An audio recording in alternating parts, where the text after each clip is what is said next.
ವೀಕ್ಷಕರೆಲ್ಲರಿಗೂ ನಮಸ್ಕಾರ. Super food ಸೆಗ್ಮೆಂಟ್ಗೆ ಸ್ವಾಗತ. ನಾನು ನಿಮ್ಮ ಅಶ್ವಿನಿ ಕೆ ಚಕ್ರಸಾಲಿ ನಾರಾಯಣ ನೇತೃತ್ವದಲ್ಲಿ ಆಹಾರ ತಜ್ಞಳಾಗಿ ಕೆಲಸ ನಿರ್ವಹಿಸುತ್ತಿದ್ದೇನೆ. ಇವತ್ತು ಅಂಥ ಸೂಪರ್ ಫುಡ್ ಬಗ್ಗೆ ಅದುವೇ ಹೊಟ್ಟೆಯ ಬೊಜ್ಜನ್ನು ಕರಗಿಸೋಕೆ ಸೂಪರ್ ಫುಡ್ಸ್. ಎಲ್ಲರಿಗೂ ಹೊಟ್ಟೆ ಫ್ಯಾಟ್ನ ಕಮ್ಮಿ ಮಾಡಬೇಕು ಅಂತ ತುಂಬ ಜನ ಪ್ರಯತ್ನ ಪಡ್ತಾ ಇರ್ತಾರೆ. ಆದರೆ ಕಮ್ಮಿ ಮಾಡೋಕ್ಕಾಗ್ತಾ ಇರಲ್ಲ. ಆದರೆ ಕ್ರ್ಯಾಶ್ ಡೈಟಿಂಗ್ ಮಾಡ್ತಾ ಇರ್ತಾರೆ, ಫಿಸಿಕಲ್ ಆ್ಯಕ್ಟಿವಿಟೀಸ್ ಮಾಡ್ತಾ ಇರ್ತಾರೆ, ಎಲ್ಲ ಮಾಡ್ತಾ ಇರ್ತಾರೆ. ಆದರೂ ಕೂಡ ಕಮ್ಮಿ ಆಗುತ್ತೆ ಮತ್ತು ರೀಗೇನ್ ಆಗುತ್ತೆ, ಬೌನ್ಸ್ ಬ್ಯಾಕ್ ಆಗುತ್ತೆ ಅದು. ಆದರೆ ನಮ್ಮ ಆಹಾರ ಪದ್ಧತಿಯನ್ನು ಅಳವಡಿಸ್ಕೊಳೋದ್ರಿಂದ ನಮ್ಮ ಹೊಟ್ಟೆಯ ಬೊಜ್ಜನ್ನು ನಾವು ಕರಗಿಸ್ಬೋದು.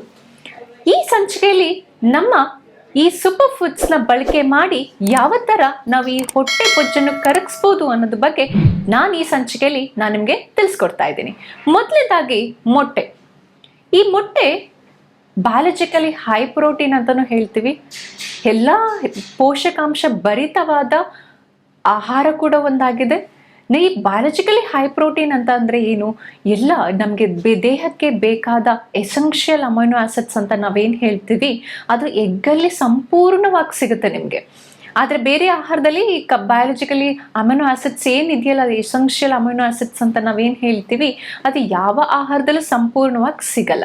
ಯಾಕೆ ಈ ಎಸೆನ್ಷಿಯಲ್ ಅಮೈನೋ ಆಸಿಡ್ ಬೇಕು ನಮ್ಮ ದೇಹಕ್ಕೆ ಅಂತಂದರೆ, ಪ್ರೋಟೀನ್ ಮಸಲ್ ಫಾರ್ಮೇಷನ್ ಆಗೋಕ್ಕೆ ನಿಮಗೆ ಈ ಅಮೈನೋ ಆಸಿಡ್ಸ್ ಬೇಕಾಗತ್ತೆ.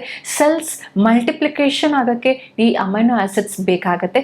ಅದರ ಜೊತೆಗೆ ಈ ಮೊಟ್ಟೆಯಲ್ಲಿ ಕಮ್ಮಿ ಕ್ಯಾಲೋರೀಸ್ನ ಹೇಳ್ತೀವಿ. ಅಂದರೆ ಕಾರ್ಬೋಹೈಡ್ರೇಟ್ಸ್ ಕಮ್ಮಿ ಇರುತ್ತೆ, ಪ್ರೋಟೀನ್ ಯಥೇಚ್ಛವಾಗಿರುತ್ತೆ. ಅದರ ಜೊತೆಗೆ ಪೋಷಕಾಂಶ ಭರಿತ ವೈಟಮಿನ್ಸ್, ಮಿನರಲ್ಸ್, ವೈಟಮಿನ್ಸಲ್ಲಿ ವಿಟಮಿನ್ ಡಿ, ಇ, ಕೆ ಅಂದರೆ ಸಮೃದ್ಧವಾಗಿದೆ ಈ ವೈಟಮಿನ್ಸ್ ಜೊತೆ. ಹಾಗೆ ಮಿನರಲ್ಸ್ ಕೂಡ ಯಥೇಚ್ಛವಾಗಿರುತ್ತೆ. ಈ ಎಗ್ನ ನಾವು ಸಂಪೂರ್ಣವಾಗಿ ನಾವು ತಗೊಳೋದ್ರಿಂದ ಏನಾಗುತ್ತೆ ಅಂತಂದರೆ, ಎಗ್ಗಲ್ಲಿ ಕೂಡ ಗುಡ್ ಫ್ಯಾಟ್ ಇದೆ. ಒಮೆಗಾ 3, ಒಮೆಗಾ 6 ಫ್ಯಾಟಿ ಆಸಿಡ್ಸ್ ಅಂತ ನಾವೇನು ಹೇಳ್ತೀವಿ. ಈ ಫ್ಯಾಟಿ ಆಸಿಡ್ ನಮ್ಮ ಹೊಟ್ಟೆಯ ಸುತ್ತಳತೆ ಇರೋ ಕೊಬ್ಬನ್ನ ಕರಗಿಸೋಕ್ಕೆ ಇದು ಸಹಾಯ ಮಾಡುತ್ತೆ. ಇದರ ಜೊತೆಗೆ ಅದಷ್ಟೇ ಅಲ್ಲದೆ ನಮ್ಮ ಅಬ್ಡಾಮಿನಲ್ ಒಬೆಸಿಟಿ ಅಂತ ನಾವೇನು ಹೇಳ್ತೀವಿ, ವಿಸರಲ್ ಫ್ಯಾಟನ್ನು ಕಮ್ಮಿ ಮಾಡೋಕ್ಕೂ ಕೂಡ ಇದು ಸಹಕಾರಿಯಾಗಿರುತ್ತೆ. ಹೇಗೆ ಅಂತಂದರೆ, ಇದು ನಾವು ಯಾವುದೋ ಒಂದು ಪೌಷ್ಟಿಕ ಭರಿತ ಆಹಾರ ನಾವು ಸೇವನೆ ಮಾಡಿದಾಗ ಬರೀ ಫ್ಯಾಟ್ ಅಷ್ಟೇ ಅಲ್ಲ, ಆ ಫ್ಯಾಟ್ ಎಲ್ಲೆಲ್ಲಿ ಡಿಪ್ಲೀಷನ್ ಆಗಿರುತ್ತೋ ಅಲ್ಲಲ್ಲಿ ಮಸಲ್ ಫಾರ್ಮೇಷನ್ ಆಗುತ್ತೆ. ನಾವೀಗ ಯಾವುದೋ ಒಂದು ಫ್ಯಾಟ್ ಲಾಸ್ ಜರ್ನಿ ನಾವು ಮಾಡ್ಕೊಂಡಾಗ ಫ್ಯಾಟ್ ಏನೋ ಕಮ್ಮಿ ಮಾಡ್ಕೊಂಡಿರ್ತೀವಿ, ಅದಾದಮೇಲೆ ನಮಗೆ ರಿಂಕಲ್ ಸ್ಕಿನ್ ಬರೋದು ಅಥವಾ ಸ್ಯಾಗಿಂಗ್, ಅದು ಜೋತ್ ಬಿರೋ ಸ್ಕಿನ್ ಥರ ಆಗುತ್ತೆ. ಆವಾಗ ನಾವು ಅದನ್ನು ಕಂಪ್ಲೀಟ್ಲಿ ಏನಂದ್ರೆ ಅನ್ಹೆಲ್ದಿ ಫ್ಯಾಟ್ ಲಾಸ್ ಅಂತ ಹೇಳ್ತೀವಿ, ಹೊಟ್ಟೆ ಸುತ್ತಳತಲ್ಲಿ ಫ್ಯಾಟ್ ಲಾಸ್ ಮಾಡ್ಕೊಂಡಾಗ. ಆ ಥರ ಆಗಬಾರ್ದು. ಯಾವಾಗ ನಾವು ಫ್ಯಾಟ್ ಲಾಸ್ ಮಾಡ್ಕೊಳ್ತೀವಿ ಇದು ಕ್ರಮೇಣವಾಗಿ ಆಗಬೇಕು. ಅದರ ಜೊತೆಗೆ ನಾವು ಯಾವಾಗ ಫ್ಯಾಟ್ ಲಾಸ್ನ ಮಾಡ್ಕೊಳ್ತಾ ಇದ್ದಾಗ ಅದ್ರ ಪ್ರಕಾರವಾಗಿ ನಿಮ್ಮ ದೇಹದಲ್ಲಿ ಮಸಲ್ ಬಿಲ್ಡಪ್ ಆಗ್ತಾ ಇದ್ರೆ ಟೋನಿಂಗ್ ಅಂತ ಹೇಳ್ತೀವಿ. ನಾವು ಟೋನ್ ಮಾಡ್ಕೋಬೇಕು ಬಾಡಿನ ಅಂತ ನಾವು ಯೂಶಲಿ ಹೇಳ್ತೀವಿ. ಯಾಕೆ ಟೋನಿಂಗ್ ಅಂತಂದರೆ, ನಿಮಗೆ ರಿಂಕಲ್ ಸ್ಕಿನ್ನು ಹಾಗೆ ಸ್ಯಾಗಿಂಗ್ ಸ್ಕಿನ್ನು ಬರದೇ ಇರೋ ಥರ ನೋಡ್ಕೊಳಕ್ಕೂ ಕೂಡ ಇದು ಸಹಕಾರಿಯಾಗಿರುತ್ತೆ. ಇದು ನಿಮ್ಮ ಗ್ರ್ಯಾಜುವಲಿ ಇಂಟರ್ನಲಿ ಇಂದ ಇದು ಫ್ಯಾಟ್ ಲಾಸ್ನ ಮಾಡೋಕ್ಕೂ ಕೂಡ ಸಹಾಯ ಆಗುತ್ತೆ. ಇದ್ರ ಜೊತೆಗೆ ನಮ್ಮ ದೇಹದಲ್ಲಿ ಲಿಪಿಡ್ ಪ್ರೊಫೈಲ್ಸ್ ಅಂತ ಏನು ಹೇಳ್ತೀವಿ, ಕೊಲೆಸ್ಟ್ರಾಲ್ ಲೆವೆಲ್ಸ್ನ ಕೂಡ ಕಮ್ಮಿ ಮಾಡೋದಕ್ಕೆ ಸಹಕಾರಿಯಾಗಿರುತ್ತೆ. ಇದರ ಜೊತೆಗೆ ಇದರಲ್ಲಿ ವೈಟಮಿನ್ ಡಿ ಅಂತ ನಾನು ನಿಮಗಾಗಲೇ ಹೇಳಿದೆ. ವೈಟಮಿನ್ ಡಿ ಮತ್ತು ಐರನ್, ವೈಟಮಿನ್ B12 ಹೇರಳವಾಗಿರೋದ್ರಿಂದ ನಮಗೆ ಬೋನ್ಗೆ ಸ್ಟ್ರೆಂತಿಗೂ ಕೂಡ ಇದು ಸಹಾಯ ಆಗುತ್ತೆ. ಯಾವಾಗಲೂ ನಾವು ಹೇಳ್ತೀವಿ ತುಂಬ ಒಬೇಸಿಟಿ ಜಾಸ್ತಿ ಆಗಿರುತ್ತೆ, ಬೆಲ್ಲಿ ಫ್ಯಾಟ್ ರಿಡಕ್ಷನ್ ಮಾಡಬೇಕಂದ್ರೆ ವೈಟಮಿನ್ ಡಿ ಡೆಫಿಷಿಯನ್ಸಿ ಅಂತ ಹೇಳ್ತೀವಿ.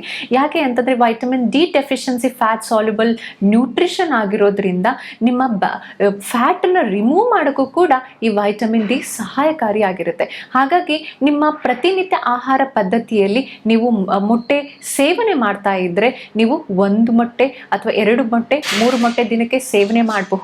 ಇದು ಯಾವ ಥರ ಇದನ್ನು ನಿಮಗೆ ಲಿಪಿಡ್ ಪ್ರೊಫೈಲ್, BP ಎಲ್ಲ ಚೆಕ್ ಮಾಡಿಸ್ಕೊಂಡು ಯಾವುದೇ ತೊಂದರೆ ಇಲ್ಲ ಅಂತಂದರೆ, ಮೆಡಿಕಲಿ ಅನಾರೋಗ್ಯ ಯಾವುದೇ ಥರ BP, ಕೊಲೆಸ್ಟ್ರಾಲ್ ಆ ಥರ ಹಾರ್ಟ್ ರಿಲೇಟೆಡ್ ಕಾಂಪ್ಲಿಕೇಶನ್ ಯಾವುದೇ ಥರ ಫೇಸ್ ಮಾಡ್ತಾ ಇಲ್ಲ ಅಂತಂದರೆ ಒಂದು ದಿನಕ್ಕೆ ಒಬ್ಬರು 2ರಿಂದ 3 ಇಡೀ ಮೊಟ್ಟೆನ ಸೇವನೆ ಮಾಡಬಹುದು. ನಮ್ಮ ಯಥೇಚ್ಛವಾದ ನ್ಯೂಟ್ರಿಷನ್ ಮೊಟ್ಟೆಯ ಬಿಳಿ ಭಾಗದಿಂದ ಹಳದಿ ಭಾಗದಲ್ಲಿ ಜಾಸ್ತಿ ಇರುತ್ತೆ. ಹಾಗಾಗಿ ನೀವು ಇದನ್ನ ಆಹಾರ ಪದ್ಧತಿಯಲ್ಲಿ ನೀವು ಮೊಟ್ಟೆ ತಿಂತಾ ಇದ್ರೆ ಬೆಳಗ್ಗೆ ನಿಮ್ಮ ಬ್ರೇಕ್ಫಾಸ್ಟ್ ಜೊತೆಗೆ ಇನ್ಕ್ಲೂಡ್ ಮಾಡಬಹುದು. ಕೆಲವು ಟೈಮ್ ನಿಮಗೆ ಬ್ರೇಕ್ಫಾಸ್ಟ್ನ ಬದಲಿಗೆ ಮೊಟ್ಟೆಗಳನ್ನ ಇನ್ಕ್ಲೂಡ್ ಮಾಡ್ಕೋಬಹುದು. ಇಲ್ಲ ನಿಮ್ಮ ಪ್ರತಿದಿನದಲ್ಲಿ ಯಾವುದಾದ್ರು ಒಂದು ಟೈಮ್ ನೀವು ಮೊಟ್ಟೆನ ಸೇವಿಸಬಹುದು. ಈ ಮೊಟ್ಟೆನ ನೀವು ಹಸಿದಿನ ಯಾವುದೇ ಕಾರಣಕ್ಕೂ ಸೇವನೆ ಮಾಡಬಾರ್ದು. ಯಾಕೆ ಅಂತಂದ್ರೆ ಈ ಹಸಿ ಮೊಟ್ಟೆ ನಾವು ಸೇವನೆ ಮಾಡಿದಾಗ ಅದ್ರ ಇರೋ ಎನ್ಸೈಮ್ಸ್ ನಮ್ಮ ದೇಹಕ್ಕೆ ಡೈಜೆಷನ್ ಆಗಲ್ಲ, ಅದು ಕಂಪ್ಲೀಟ್ ಆಗಿ ವೇಸ್ಟ್ ಆಗುತ್ತೆ. ನೀವು ಮೊಟ್ಟೆ ಸೇವನೆ ಮಾಡಬೇಕಾದ್ರೆ ಒಂದು ಅದನ್ನ ಬೇಯಿಸಬೇಕು, ಅಥವಾ ಅಂದ್ರೆ ನೀವು ಅದನ್ನ ಕುಕ್ ಮಾಡಿ ತಗೋಬೇಕು ಅಂತ ನಾವು ಯೂಶಲಿ ಹೇಳ್ತೀವಿ.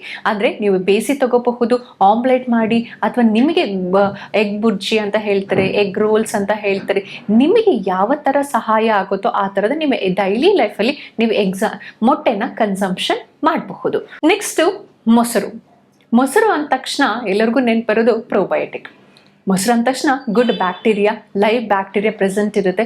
ಈ ಬ್ಯಾಕ್ಟೀರಿಯಾ ಹೇಗೆ ನಮ್ಮ ಹೊಟ್ಟೆಯ ಫ್ಯಾಟ್ನ ಕರಗಿಸುತ್ತೆ ಅಂತಂದರೆ, ಈ ಬ್ಯಾಕ್ಟೀರಿಯಾ ಏನು ಮಾಡುತ್ತೆ ಅಂತಂದರೆ, ನಾವು ಯಾವ ಆಹಾರ ಸೇವನೆ ಮಾಡ್ತೀವಿ, ಈಗ ಫ್ಯಾಟ್ನ ಕಮ್ಮಿ ಮಾಡುವಂಥ ಆಹಾರ ನಾವು ಸೇವನೆ ಮಾಡಿರ್ತೀವಿ, ಅಂತ ಆಹಾರನ ಪೂರ್ಣ ರೀತಿಯಲ್ಲಿ ಡೈಜೆಷನ್ ಆಗಿ ನಮ್ಮ ದೇಹಕ್ಕೆ ನ್ಯೂಟ್ರಿಷನ್ ಆಗಿ ಅಬ್ಸಾರ್ಪ್ಷನ್ ಆಗಿ ಜೀರ್ಣಕ್ರಿಯೆ, ಪಚನಕ್ರಿಯೆ, ಪೋಷಕಾಂಶನ ಹೀರಿಕೊಳ್ಳೋ ಮುಖಾಂತರ ಈ ಪ್ರೋಬಯೋಟಿಕ್ ನಮ್ಮ ದೇಹಕ್ಕೆ ಸಹಾಯ ಮಾಡುತ್ತೆ. ಹೇಗೆ ಅಂತಂದ್ರೆ, ನಾವು ಯಾವುದೇ ಒಂದು ಆಹಾರ ತಗೊಂಡಿರ್ತೀವಿ, ಅದ್ರ ಪ್ರಾಪರ್ ಆಗಿ ನಮಗೆ ಡೈಜೆಷನ್, ಪಚನಕ್ರಿಯೆ, ಆ ನ್ಯೂಟ್ರಿಷನ್ ಹೀರ್ಕೊಂಡಿಲ್ಲ ನಮ್ಮ ದೇಹ ಅಂತಂದ್ರೆ ಅದು ವೇಸ್ಟ್ ಆಗಿ ನಮ್ಮ ದೇಹದಿಂದ ಹೊರಗೆ ಹೋಗುತ್ತೆ. ಆವಾಗ ಯಾವುದೇ ತರ ಬೆನಿಫಿಟ್ ನಮ್ಮ ದೇಹಕ್ಕೆ ಆಗಲ್ಲ. ಈ ಎಲ್ಲ ಯಾವುದೇ ಒಂದು ಆಹಾರ ತಗೊಂಡ್ರು ಅದು ಚೆನ್ನಾಗಿ ಡೈಜೆಷನ್ ಆಗಕ್ಕೆ, ಅದು ದೇಹದ ಒಳಗೆ ಹೀರ್ಕೊಳ್ಳೋಕ್ಕೆ, ಪಚನಕ್ರಿಯೆ ಸಂಪೂರ್ಣವಾಗಿ ಮಾಡೋದಕ್ಕೆ ಈ ಪ್ರೋಬಯೋಟಿಕ್ ಮುಖ್ಯ ಆಗುತ್ತೆ. ಈಗ ಪ್ರೋಬಯೋಟಿಕ್ ಪ್ರಾಪರ್ ನಮ್ಮ ಯಾವುದೇ ಆಹಾರನ ಡೈಜೆಷನ್ ಕೂಡ ಮಾಡುತ್ತೆ, ಹಾಗೆ ದೇಹದಲ್ಲಿರೋ ಇನ್ಫ್ಲಮೇಷನ್ ಕೂಡ ರಿಮೂವ್ ಮಾಡಕ್ಕೆ ಹೆಲ್ಪ್ ಮಾಡುತ್ತೆ. ಹಾಗೆಯೇ ಈ ಗುಡ್ ಬ್ಯಾಕ್ಟೀರಿಯಾಸ್ ನಾವು ಯಥೇಚ್ಛವಾಗಿ ಸೇವನೆ ಮಾಡೋದ್ರಿಂದನೂ ಕೂಡ ನಮ್ಮ ಬೆಲ್ಲಿ ಫ್ಯಾಟ್ ರಿಡಕ್ಷನ್ ಕೂಡ ಇದು ಸಹಕಾರಿ ಆಗಿರುತ್ತೆ. ಅದ್ರ ಜೊತೆಗೆ ಈ ಪ್ರೋಬಯೋಟಿಕ್ ಜೊತೆ ನಾವು ಮೊಸರಲ್ಲಿ ವೈಟಮಿನ್ ಡಿ ಇರುತ್ತೆ ಅಂತ ಹೇಳ್ತೀವಿ.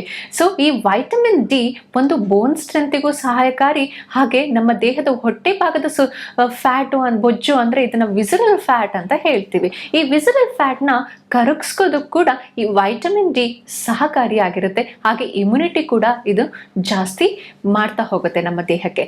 ಸೊ ಈ ಮೊಸರನ್ನ ನಾವು ದೈನಂದಿನ ಆಹಾರ ಪದ್ಧತಿಯಲ್ಲಿ ಸೇವನೆ ಮಾಡಬಹುದು.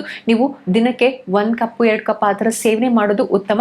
ಅದರ ಜೊತೆಗೆ ಈ ಮೊಸರು ನೀವು ಊಟದ ಜೊತೆಗೆ ಇನ್ಕ್ಲೂಡ್ ಮಾಡಬಹುದು, ಇಲ್ಲ ನೀವು ಮಿಡ್ ಡೇ ಸ್ನ್ಯಾಕ್ಸ್ ಥರನೂ ಇನ್ಕ್ಲೂಡ್ ಮಾಡಬಹುದು. ಅದು ಗ್ರೀಕ್ ಯೋಗಟ್ ಅಂತ ಹೇಳ್ತೀವಿ, ಫ್ಲೇವರ್ಡ್ ಯೋಗಟ್ ಅಂತ ಹೇಳ್ತೀವಿ, ಕೆಫೀರ್ ಅಂತ ಹೇಳ್ತೀವಿ. ಇದನ್ನೆಲ್ಲ ನೀವು ಮೊಸರು ಗೊಜ್ಜು ಥರನಾದರೂ ಇನ್ಕ್ಲೂಡ್ ಮಾಡ್ಬೋದು. ಕೆಲವೊಬ್ರು ನಾವು ತುಂಬ ಫ್ರೀಸರಲ್ಲಿಟ್ಟು ನಾವು ಮೊಸರು ಸೇವನೆ ಮಾಡ್ತೀವಿ, ಅದರಲ್ಲಿ ಲ್ಯಾಕ್ಟೋಬೆಸಿಲಸ್ ಕೌಂಟ್ ತುಂಬ ಕಮ್ಮಿ ಇರುತ್ತೆ. ಲ್ಯಾಕ್ಟೋಬೆಸಿಲಸ್ ಕೌಂಟ್ ಜಾಸ್ತಿ ಇದ್ರೆ ಈ ಮೊಸರಲ್ಲಿ ಸ್ವಲ್ಪ ಹುಳಿ ಬಂದಿರುತ್ತೆ, ಇದರಲ್ಲಿ count lactobacillus good bacteria count ಯಥೇಚ್ಛವಾಗಿರುತ್ತೆ. ಅಂತ ಮೊಸರನ್ನ ನೀವು ಸೇವನೆ ಮಾಡೋದು ಕೂಡ ಉತ್ತಮವಾಗಿರುತ್ತೆ.